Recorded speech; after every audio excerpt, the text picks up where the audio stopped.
This is almost certainly the best football game for the Game Gear.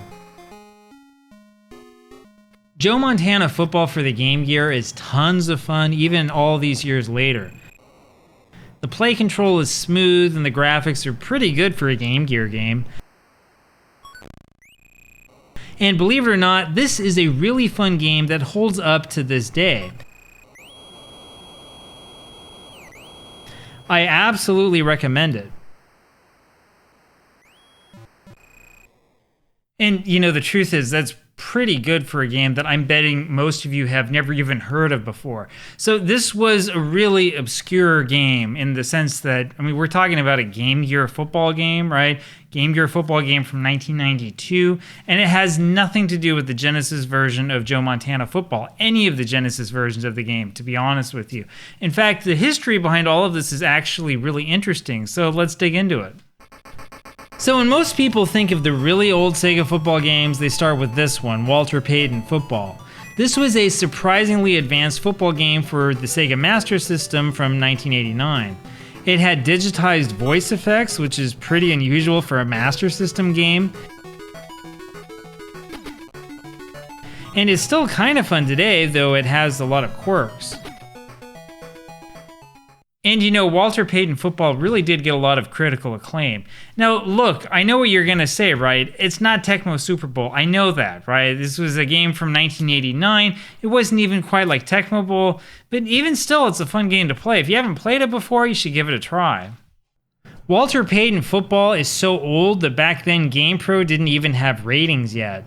However, GamePro did give the game a very positive review, calling it a solid sports game and saying that you'll never forget it.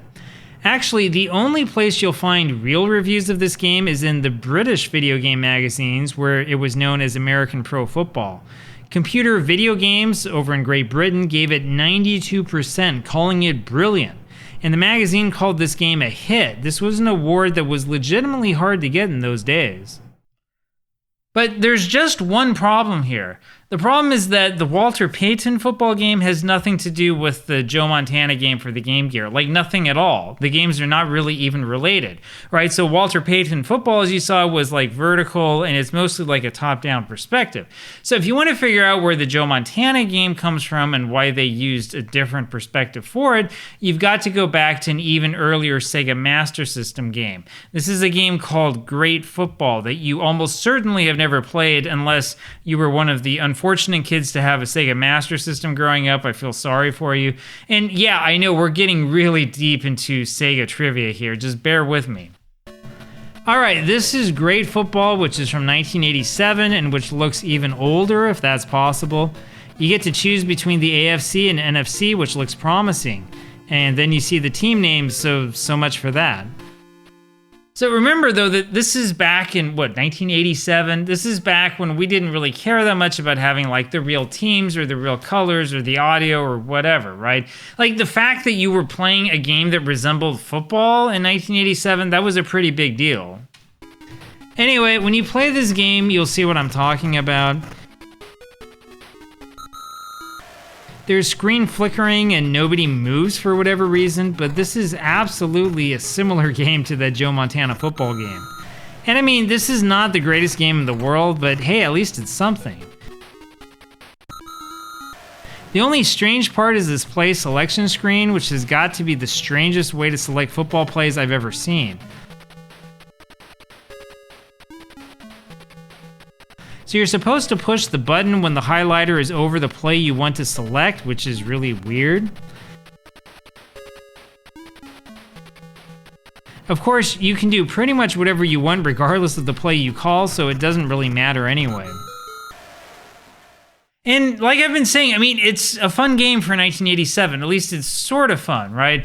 You have to remember that in 1987, pretty much the only NES football game out there was like 10-Yard Fight, right? That game's awful, right? So don't even play that. I think that John Elway's, whatever it was called, might have been out by then. Maybe that was out in '88 or something like that. But seriously, that game sucks too. You know, Great Football is a much better game, right? So don't make fun of it too much.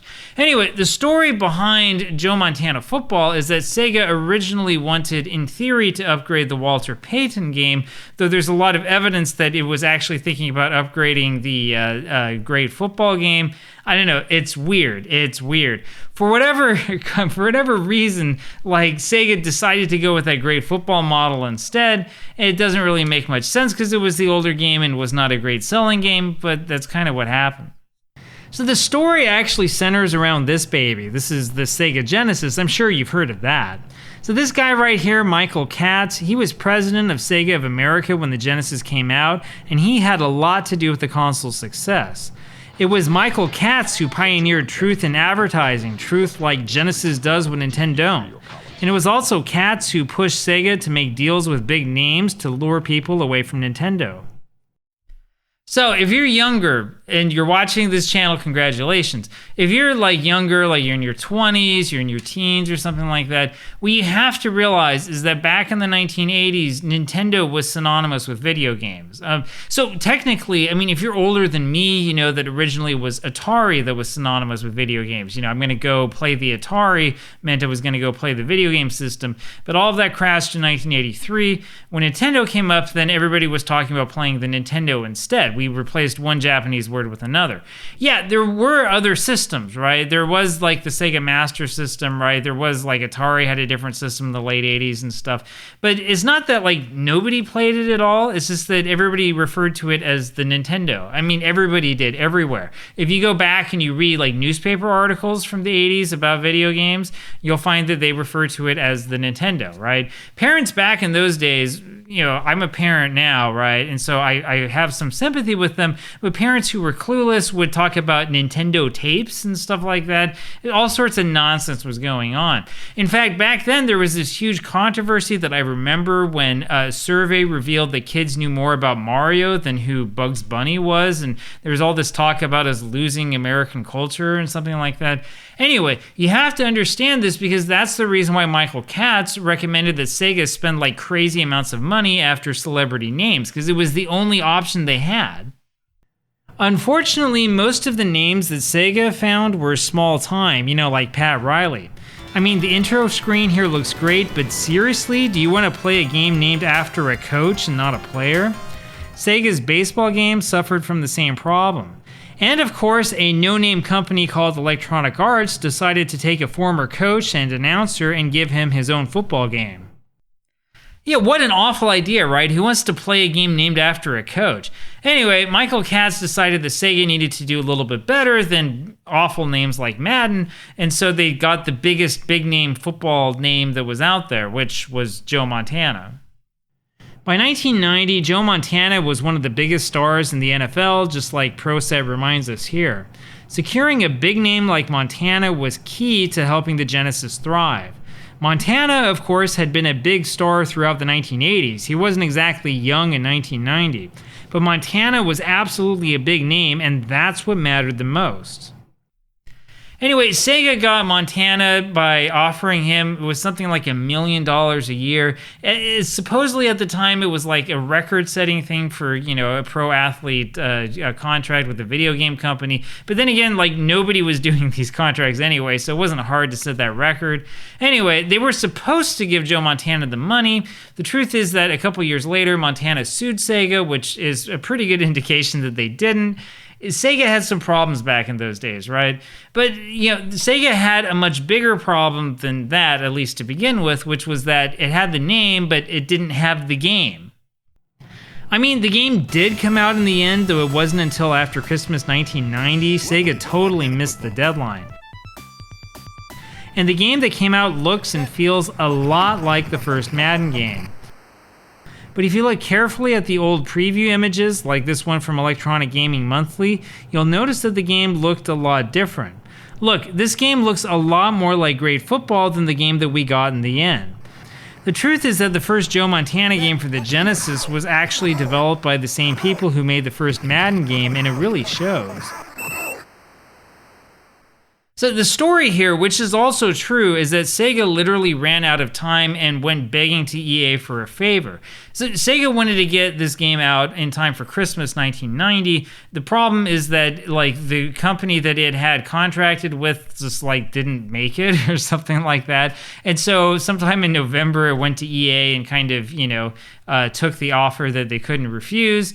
And, that's what happens when you make a deal with the devil. EA had its contractor make the same game for Sega, except make it really crappy. But it ended up being faster than the first Madden game, which is why so many people like that first Joe Montana game on the Genesis. Now, Sega did make up for this mistake by coming out with that sports talk technology for the later Joe Montana games, which is what you probably remember playing. But the interesting thing is that you can see that Sega had a different design for that first Joe Montana game on the Genesis. And the way to figure that out is to go check out the Sega Master System version. You might not even know that this game came out. I mean, it didn't receive much attention at all. By this time, the Master System was pretty much dead and all of the attention was on the Genesis. Now, this game was pretty impressive, especially since it came with a ton of teams, which is something that most 8-bit football games didn't have.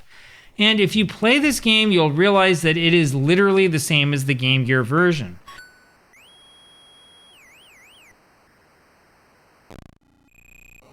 There are a couple of small animation differences, and the Game Gear version is just a little bit faster.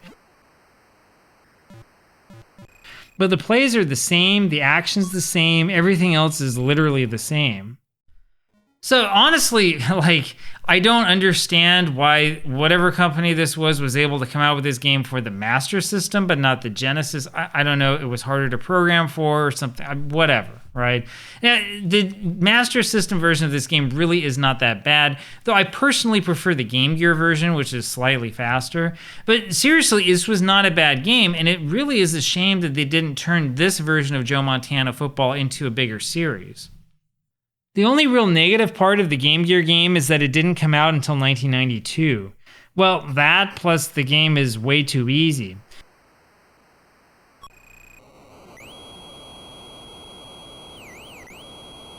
Whether you're on offense or defense, this game is really, really easy.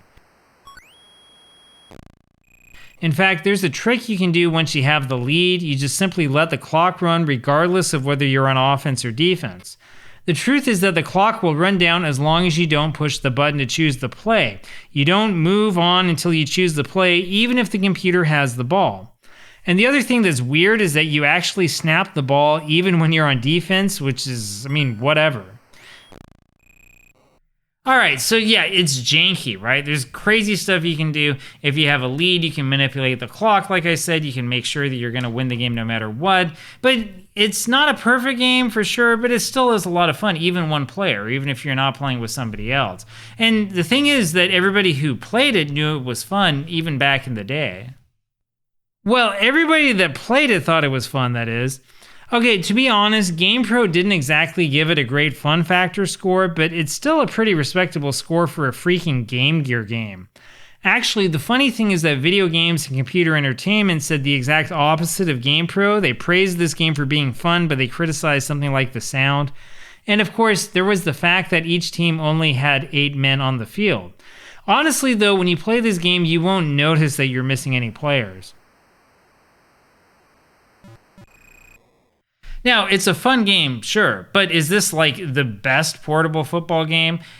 Probably not, right? It's a good game, but it's almost certainly not the best of those old school portable football games. So this game is nice because it's in color and it's basically the same as the Sega Master System game. Sports Illustrated Championship Football and Baseball on the Game Boy is a pretty good competitor. I actually think both of the football games here are pretty comparable.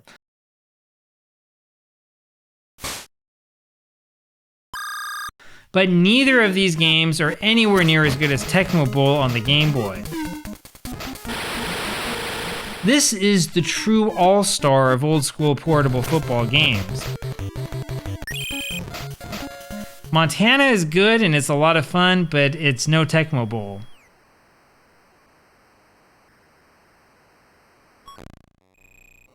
Plus, of course, this Joe Montana game was on the Game Gear, which was notorious for draining batteries, right? That was one of the reasons why most of us had a Game Boy growing up, not a Game Gear. I remember when I was a kid, I don't remember knowing anyone who had the Game Gear, but, we would talk about it. But everybody knew on the school grounds that, like, you had to have, like, 8 or 10 batteries for the stupid thing, and it would drain them in, like, 4 hours, right? I mean, we knew the Game Boy was better because you could play for, like, 10 hours or something like that, only 4 batteries. Yeah, it was, like, in 4 different shades of gray or whatever, but who cares, right? You could take it with you. You could take it to school, right? Why am I on YouTube? Because I played Game Boy during school all the time, right? That's what happens, kids. Anyway, as we all know, Genesis does what Nintendo don't. But when it comes to portable gaming, Game Gear wasn't quite the same as Genesis, unfortunately. Anyway, this Joe Montana football game for the Game Gear is absolutely worth playing today, even if it's not like the best of these portable games. Go grab a version and grab an old Game Gear or grab an emulator or whatever it is you want to do. Give it a try. You're not going to regret it.